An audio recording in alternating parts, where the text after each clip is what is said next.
Mau toll plaza booth पे काम करता हूँ। लेन नंबर 1 के बूथ पे बैठा हुआ था। तकरीबन 2 बजे के आसपास समय था। कुछ अज्ञात लोग आए और साथ में धरना प्रदर्शन वाले भी लोग थे। धरना प्रदर्शन वालों ने कोई सपोर्ट नहीं किया मेरा, यहाँ तक उनका सपोर्ट ऐसा किया और वहाँ से धरना जहाँ कर रहे थे वहाँ से वो पैदल आए और अज्ञात लोग जिन हमला किया हमलावर आए और वो अटैक किए। वहाँ पे नगर परिषद अध्यक्ष राजन गुप्ता जी गाड़ी खड़ी हुई थी। ऐसे कई उनके साथी लोग भी धरना प्रदर्शन बैठे हुए थे और वहाँ से हमलावर आए और मुझ पर अटैक किया।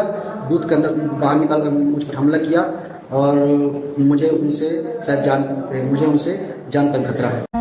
इस क्षेत्र के सभी मोटर मालिक जो हैं, तो ये जो टोल प्लाजा बना है MPRDC का, तो ये सबसे पहली बात तो ये है कि ये टोल प्लाजा गलत तरीके से बनाया गया है।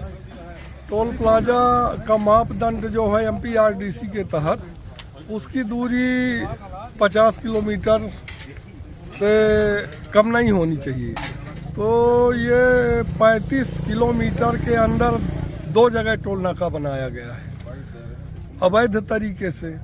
तो सबसे पहली बात तो ये है कि यहाँ के मोटर मालिक और ग्रामजन ये चाहते हैं कि ये टोल नाका सबसे पहले हटाया जाए, ख़त्म किया जाए।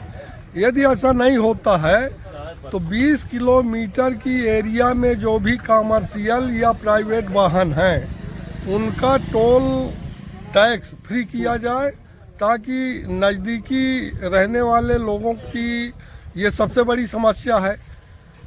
इससे लोगों को अनावश्यक पैसे लगेंगे। दिन में 2 बार 4 बार आना है जाना